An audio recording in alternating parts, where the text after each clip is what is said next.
and how we behave. 인간 행동 왜 그리고 어떻게. 박명희입니다.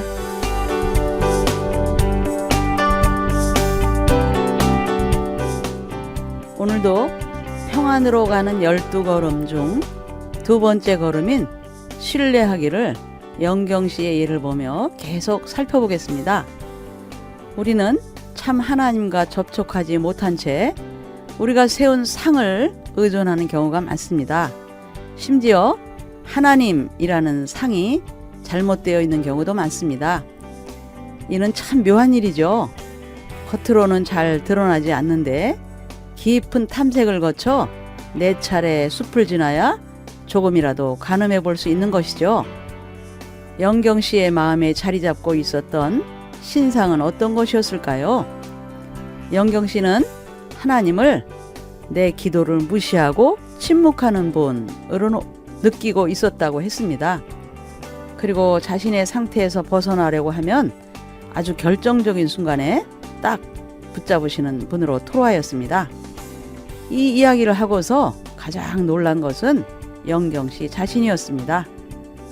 주일학교에서 고등학생들을 가르치는 교사로서 열심히 신앙생활을 하고 있다고 확신하고 있었거든요. 사실 이것도 숨겨진 무엇이 있지요. 왜 고등학생들을 가르치려고 했을까요? 고등학교 때 경험했던 자신의 좌절을 보상하고자 하는 마음이 아니었을까요? 어쨌든 영경 씨는 저와 함께 12걸음을 진행하면서 새로운 하나님을 경험하자 이전에 자신 속에 세워진 신상을 뚜렷하게 볼 수 있었습니다. 우상은 기독교에서 가장 싫어하는 것 중에 하나입니다. 십계명의 두 번째 계명은 명백하게 너를 위하여 새긴 우상을 만들지 말고 라고 하십니다. 현대의 기독교인들에게서 새겨진 우상을 찾기는 쉽지 않습니다. 드라빔을 숨긴 라헬처럼 집 한 구석에 숭배하는 신상을 드러내놓고 모셔둔 사람이 있을까요? 아마도 없을 것입니다. 하지만 모든 사람들은 마음속 깊은 곳, 다른 이들이 찾아낼 수 없는 구석에 신상을 모셔두고 있습니다. 라헬이 아버지의 우상을 안장 아래 깔고 앉은 것처럼 말이죠. 제가 모든 사람이라고 강하게 주장하는 이유가 있습니다. 앞에 말씀에서 너를 위하여 라고 하신 부분을 깊이 생각해 봅시다. 여기서 너는 바로 우리들을 말하는 것이겠죠? 아니, 나 자신을 말할 수 있겠습니다. 즉, 나를 먼저 생각하고 아끼고 사랑하는 이들은 우상을 새겨 만들 수밖에 없습니다. 그것이 드러나든 숨겨져 있든 말이죠. 세상에 자신을 위하지 않는 이가 있을까요? 자기를 이기적으로 위하는 사람들은 우상을 깎아 만들고 있습니다. 조단은 신들과 씨름하다에서 사람들에게 두 가지 우상이 있다고 주장했습니다. 하나는 궁극적 권위에 관한 것입니다. 즉 가장 중요한 가치를 두고서 그것을 이루고자 하는 그 무엇이 있다는 것이죠. 손쉽게 발견할 수 있는 것은 돈, 명예, 쾌락 정도일 것입니다. 육신의 정욕, 안목의 정욕, 이생의 자랑이라고 말씀하신 것이 그런 내용일 것입니다. 지금 여러분이 가장 소중하게 여기는 것은 무엇인가요? 무척 궁금합니다. 바로 그것이 우상에 가까운 것이거든요. 다른 하나는 구원에 관한 것입니다. 여기서 말하는 구원은 곤경에서 벗어나는 것을 말합니다. 사실 가장 중요한 가치를 두고 있는 것을 얻고자 얼마나 애를 씁니까? 힘들고 버겁지요. 따라서 곧 어려움과 곤경에 처합니다. 그 상황을 잠시 잊고 벗어나는 것처럼 느끼게 만들어주는 것이 바로 우상이라고 할 수 있습니다. 중독이 바로 여기에 해당합니다. 세상이 복잡해질수록 중독의 가짓수가 늘어나갑니다. 그만큼 숨겨진 우상의 숫자도 더해가고 있는 것이죠. 이런 우상이 왜 만들어지나요? 바로 나를 위하기 때문입니다. 그것들이 내게 살아있는 것처럼 느끼게 하고 위안을 받은 것처럼 착각하게 하는 것입니다. 인간의 비극은 여기서 시작됩니다. 바로 믿을 수 없는 것들을 지어내는 것이죠. 성경은 우상을 숭배하는 사람들이 하나님을 질투하는 분으로 경험할 것이라고 합니다. 그래서 그 하나님을 미워하는 이들의 죄를 갚으시는 분으로서 만납니다. 그 결과 조상들로부터 내려온 이 정죄가 3, 4대까지 이르게 됩니다. 이 말씀은 정확합니다. 알코올 중독자의 가정은 손자대에 가면 가게가 끊깁니다. 무거운 중저주라 불리는 이 비극적 현상은 술이 결국 무정자증이나 정신의 심각한 와해의 원인이 되는 것을 보여주기 때문입니다. 술을 구원의 우상으로 삼은 말로가 이렇습니다. 무엇을 위해 술을 우상으로 삼았습니까? 나를 위해서입니다. 쾌감을 주고 고민을 잊을 수 있게 했으며 내가 무엇이라도 된 것처럼 느낄 수 있었지요. 사실 참 하나님은 사랑으로 그 사람에게 찾아가지만 그들은 이를 사랑으로 받아들이지 못하고 질투와 분노를 끼게 됩니다. 정신의 구조와 인식의 틀이 그렇게 뒤틀려 있기 때문이죠. 그 대신 술을 우상으로 삼습니다. 그에게 술은 죽음을 가져오지만 그것을 떠나면 죽을 것처럼 느껴질 만큼 처절하게 붙들려 있습니다. 거짓이지요. 하지만 결국 그것 때문에 죽음이 찾아오게 됩니다. 라스베가스를 떠나며 라는 영화는 이 과정을 생생하게 보여줍니다. 과연 이런 무서운 이야기가 중독자가 아닌 우리와는 전혀 무관한 것일까요? 그렇지 않습니다.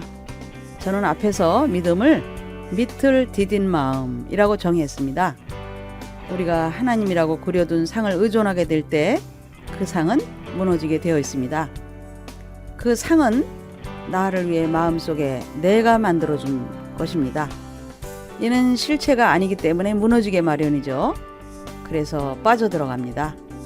여기에서 벗어나기 위해서 나를 위해 구원자의 우상을 또 만들어둡니다. 하지만 그 우상도 거짓 약속을 할 수밖에 없는 것이라 배신합니다. 같은 상황이 끝없이 반복되는 것이죠. 무적행이 되어버립니다. 우리가 참 하나님을 디딜 때까지는 계속 빠지게 될 것입니다. 제가 참 하나님의 상과 나를 위한 하나님의 상을 구분한 것을 유념해야 합니다. 내 속에 그려둔 이미지는 이미 우상일 가능성이 큽니다. 바닥 경험이라는 것이 있습니다. 커다란 바다 괴물의 뱃속에 들어간 요나가 겪은 것이죠. 그 5가지는 정서바닥, 관계바닥, 경제바닥, 육체바닥, 또 신앙의 바닥입니다. 순서가 중요하지는 않습니다. 여러분은 깊은 감정의 우물 속으로 들어가 본 적이 있는지요? 우울의 늪, 감정의 무적행입니다. 외로움의 섬에 갇혀본 경우가 있는지요? 단절의 아림은 종이의 손가락 끝이 베일 때보다 더한 것이죠. 반대로 점차 엉키는 실타래 같은 답답함이 있을 수 있습니다. 관계 무적행이죠. 빚에 쫓겨본 적이 있는지요? 통장 잔고는 바닥이지만 공급이 끊기는 광야의 목마름인데 경제의 무적행입니다. 또 병마와 싸워본 체험이 있는지요? 바늘 1000개가 한꺼번에 쑤시는 듯한 아픔, 그 누구와도 나눌 수 없고 혼자만 겪어야 하는 그 상황을 말이죠. 바로 육체의 바닥이죠. 하지만 이 모든 것보다 더 깊은 심연을 가진 바닥 경험이 있습니다. 그것은 영적인 바닥인 것이죠. 요한은 이를 영혼의 어두운 밤으로 묘사했습니다. 엘리 엘리 라마 사박다니 라고 외칠 정도로 우리 주님도 경험한 것입니다.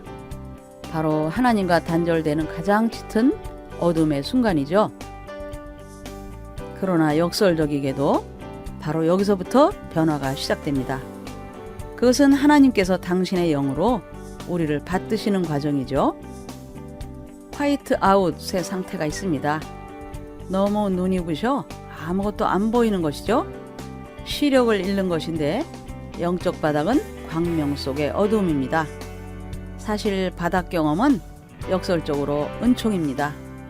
아무리 고통스럽다고 하더라도 바닥을 디디는 경험이기 때문에 바로 그곳에서 참 하나님을 찾기 때문이죠. 하나님이여 주는 나의 하나님이시라. 내가 간절히 주를 찾되 물이 없어 마르고 황폐한 땅에서 내 영혼이 주를 갈망하며 내 육체가 주를 앙모하나이다. 바닥에 빠지지 않았더라면 우상을 버리지 않았을 것입니다. 바닥 경험은 믿음을 회복하는 체험입니다. 우리가 지어낸 모든 우상 아래 꺼져 들어갈 때 만나는 바닥은 사실 거룩한 장소입니다. 변화의 성소가 되는 것이죠. 우리가 외우는 사도신경에 번역이 되지 않은 부분이 있습니다. He descended into hell 입니다. 십자가에 달려 돌아가신 예수님께서 사흘 동안 지옥에 내려가셨다는 내용이죠.